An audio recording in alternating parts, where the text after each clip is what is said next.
Hello everyone and welcome back to another Magical Moon video. We made it through the big freeze, we're on the other side, but we're back to the wet and the mud. And as they say, that journey of 1,000 miles starts with a single step, and this is the first step in getting to where we need to be with the reinforcement of Thomas's house, but more importantly Petra's promise. There's a long way to go. It's not going to turn into a construction video or a vlog for everyone. We're obviously going to keep you updated with all the animals and all the goings on the farm here. But in the meantime, we do need to be getting on because, as I say, it's that first step in a very long journey. But I'm really looking forward to it. All that's left now to do is fire Doug up and get on with it.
We've made really good progress and we started midway on the property where all the buildings are. This is actually the lowest point around these stables and the barn.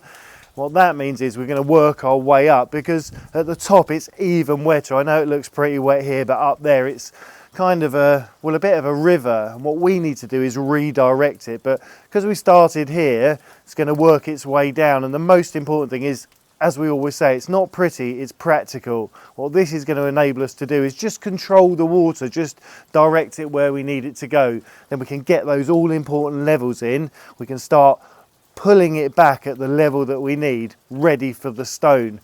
And then we can work out exactly what we're going to do with all the water, where eventually it's going to go, because there's no point just sending it off in all different directions for it then to be a problem further down. Don't forget we've got the grazing, which is a little bit further down, and at the moment that very first trench that I dug runs to the side and goes down between the donkey's fields, so that's okay. But when we come to the main game at the top, we've got all the water coming down the drive, we've got all that water coming off the hill, so we need to really think about doing something robust, which is probably going to go down back into the very far field and down to that forgotten lake. lots to be looking forward to. Thank you all so much for watching, for liking, subscribing, joining us on this adventurous wet journey. Until next time, stay magical, and we'll see you then.